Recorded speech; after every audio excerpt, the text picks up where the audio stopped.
Secretly in the labs of Blackwood Pharmaceuticals, a mouse is retrieved from its cage to be decapitated. Meanwhile, Claire arrives at the company's very modern facilities to participate in some clinical trials for 5 days because she needs the money. Once everyone has changed into scrubs, they're called to the exam room, where they discover they have no Wi-Fi or reception.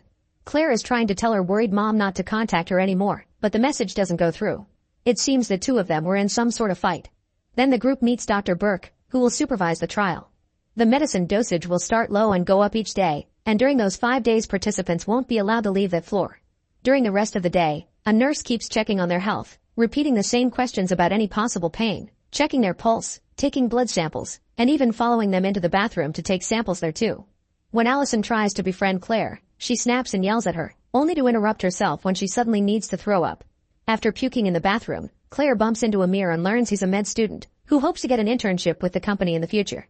That night, Claire's brain keeps having a strange chemical reaction, and she can't sleep. When she leaves her room, she discovers all the others can't sleep either, which worries them. Marcus says he's feeling something he can't describe. The next morning, Burke tells them that a bit of insomnia isn't a big deal and the process of dozens of tests starts again. On the wall, a clock counts down the hours left for the trial to end.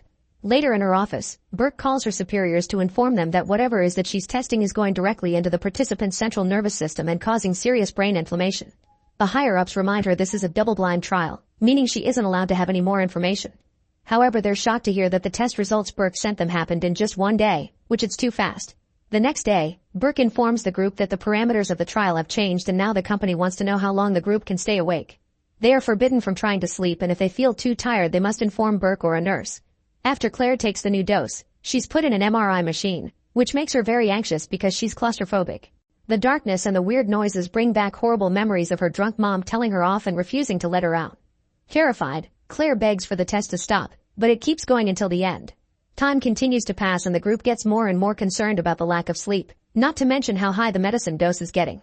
Burke reminds them they're free to leave at any point but also announces that every person who stays until the end will get a bonus of 30,000 euros. Most of the group loves the idea and starts cheering, but Claire and Amir are still wary, believing there's always a catch. The group starts playing music and drinking champagne to celebrate, and Allison convinces Claire to dance with her. However, Claire starts to yawn multiple times in a row, so she leaves to inform Burke. Then Ray yawns as well, so Burke interrupts the celebrations and sends everyone to drink water. Afterward, Burke calls her superiors again, explaining the participants' immune systems have gone haywire. She wants to end the trial early, but the higher-ups refuse and order her to keep upping the dose. Meanwhile, the participants are keeping each other awake by chatting. However, Claire starts to doze off. Allison immediately snaps her out of it and asks her about her plans for the money, but Claire is very dismissive and hurts her feelings, so Allison leaves the room. Since the moment was ruined, Amir leaves as well, and as he takes the corridor, he overhears Burke tell her bosses she refuses to take responsibility for whatever happens next. After she leaves her office, Amir sneaks inside and looks at the test results on her computer, discovering the brain inflammation. Horrified, he copies all the files in a flash drive. Back to the group, they're watching TV when the screen suddenly starts failing. Claire notices Allison sitting on her own and approaches her to apologize, only to discover she's fallen asleep. At that moment, Allison starts bleeding from her eyes, nose, and ears, then she has a seizure. Her body falls to the floor and her eyes become bloodshot as she pukes, and after lots of shaking, she dies. When Burke sees this, the facility's computer announces that there has been a security breach and from now on they'll be under lockdown protocol. An alarm starts ringing through every room and the lights turn red as the computer starts the countdown, so Burke and the participants immediately run away. The door is already closing, but Burke tries to cross anyway, causing her to get stuck and severely hurt by the heavy metal. The group drags her out, but it's too late. Burke apologizes and dies while the door closes, leaving the participants stuck inside. The clock on the wall resets and now counts 24 hours before the lockdown ends. Amir comes out of Burke's office and tells everyone to stay awake because if they fall asleep, they'll die. He explains he saw the tests and that for the last 4 days, their brains have been pushed into overdrive, so now they're shutting down. Everyone panics and Ray even gets a bit aggressive while the others try to push the door to no avail. In the rec room, the television plays a message from the company asking them to be patient. Next they look around and find a bunch of smelling salts, so each of them gets 5 packets that should last all night. Amir warns them to use them at the last second, but Ray immediately uses one anyway. Then Ray finds some medicine in a cabinet, but Amir immediately warns them against it. In fact, he advises not to drink coffee either. Any kind of stimulant will just make the metaphoric flames in their brains burn faster. Amir is sure this is treatable, so they need to wait for the doors to open and find help. For the next few hours, the group tries their best to stay awake.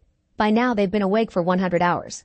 Amir thinks that the brain inflammation will go down now that they don't take the medicine anymore, but when he scans Claire's brain for a checkup, the results terrify him. However, he doesn't tell the others. As Claire walks down the corridor, she feels incredibly dizzy and begins hearing her mother's voice. She decides to record a message for her mother, who is under palliative care in the hospital because her liver was ruined by all the drinking. However, Claire ends up deleting the video. Afterward, she finds the mice in the lab and decides to free them, but they refuse to go away. With 16 hours to go, the group starts having trouble staying awake. Ray slaps his cheek to get rid of the drowsiness because he's already used all his salts, and soon he starts bothering the others, asking them to share theirs, but nobody wants to help him.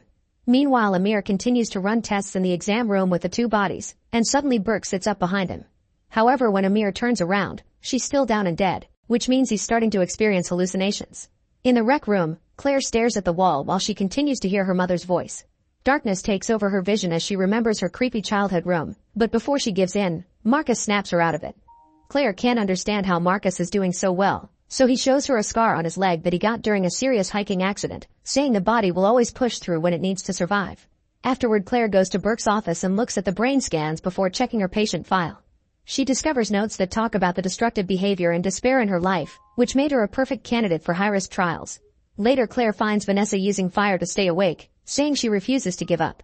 In the bathroom, Marcus is whistling and hears someone whistle back, although he's supposed to be alone. Then he turns on the tap, only to discover the water doesn't make noise when it falls. It isn't until he turns it off that he finally hears the delayed noise. When he knocks on the mirror, the same happens. The sound arrives a few seconds later. Scared, Marcus leaves the bathroom and hears the whistling in the corridors. He starts wandering around yet doesn't see a single person, and when he makes it to the front hall, he's shocked to see the door opening. Marcus goes through the door and into a deep darkness, and a moment later the others find him dead on the floor because the hallucination made him fall asleep. There are still 15 hours to go, so everyone worries. Claire feels dizzy and has a vision of Allison waking up, so she walks away from the group rather clumsily. She makes it to the kitchen and after seeing a mouse staring at her, she uses fire to reanimate her body. The resulting burn scar is awful, but Claire feels awake and alert now. After bandaging her hand, she finds the others and yells at them, announcing she's tired of waiting and that she'll find a way out. The group makes a map of the facility to learn what wall they need to break to get out. Amir tells them it won't work because facilities like this one are built with tight security, but the others ignore him and start hitting the wall with an axe. By taking turns, they manage to work quite fast and eventually the hole is big enough to find the end. Unfortunately, Amir was right. The wall is protected by metal as thick as the door. While Claire goes looking for Amir to ask for more ideas, Ray starts to wonder how Amir knew about the metal wall and concludes he must be secretly working for the company. When Claire finds Amir, he gives her a letter with a confession while hallucinating Burke's dead face. It turns out it was his copying the files that triggered the lockdown, and now he feels so guilty that he decides to fall asleep. Claire immediately stops him and keeps throwing fire metaphors to understand what they can do with their brains. This gives Amir an idea. Using certain medicines as poison, he can create an effect that usually would cause brain death, but with these side effects they're having it should stop their death instead. Ignoring the hallucinations, Amir immediately starts to work on the mix. Claire rushes to tell the others and bumps into Paul, who tells her not to trust Amir. He reveals he searched Amir's things and found the bottle of stimulants he told them not to take, which is now empty. At that moment the power goes out, so they use their phone flashlights to move around. Claire starts hearing her mom's and Allison's voices and starts having a breakdown before turning around to find a dead Allison standing in front of her. Screaming, Claire drops her phone and the light goes off, so she tries using a lighter instead, causing her to see more dead faces in the dark. When she finally gets a flame going, the hallucinations stop and she finally finds the electricity box, allowing her to bring power back. Then she finds Paul on the ground and wakes him up before he could die. Afterward the group confronts Amir, asking him about the stimulants and the power box. He swears he poured them out for safety and that he didn't mess with the power, but Ray punches him for it and ties him up with Paul's help.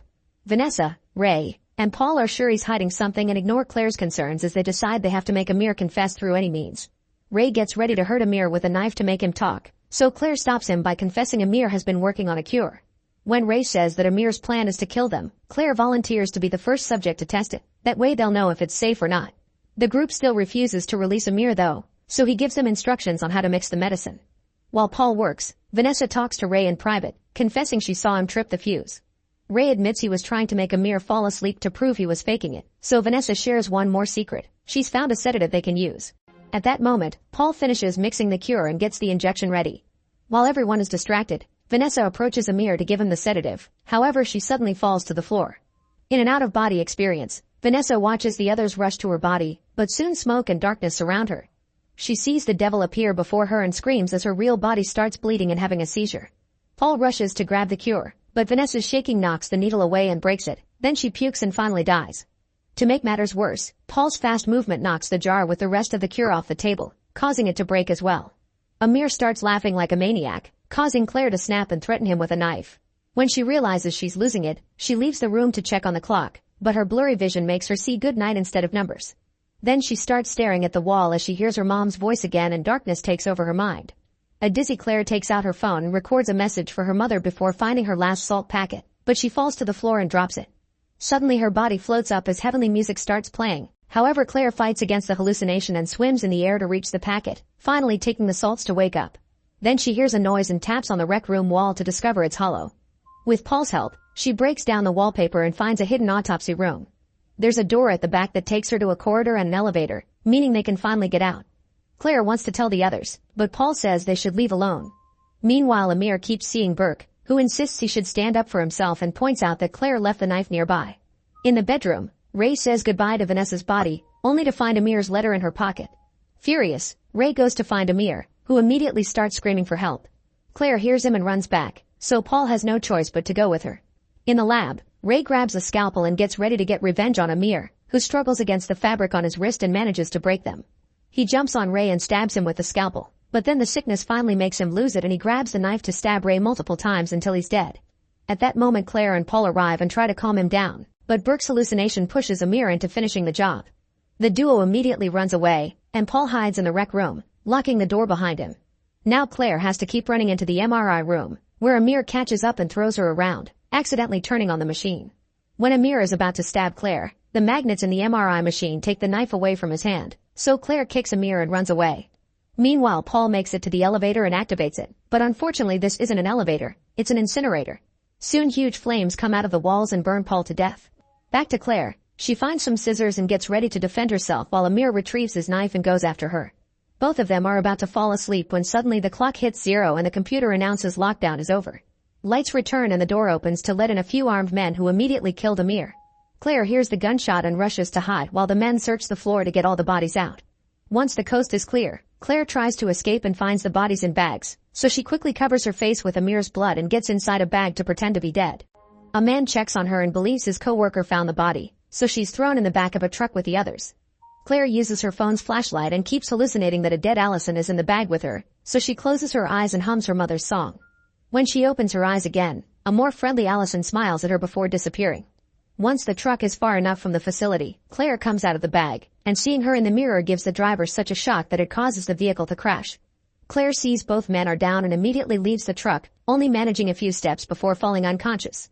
4 months later, Claire is still in a coma in the hospital. A newscast announces that Blackwood Pharmaceuticals was cleared of any crimes and the incident was blamed on Burke. At that moment, Claire opens her eyes.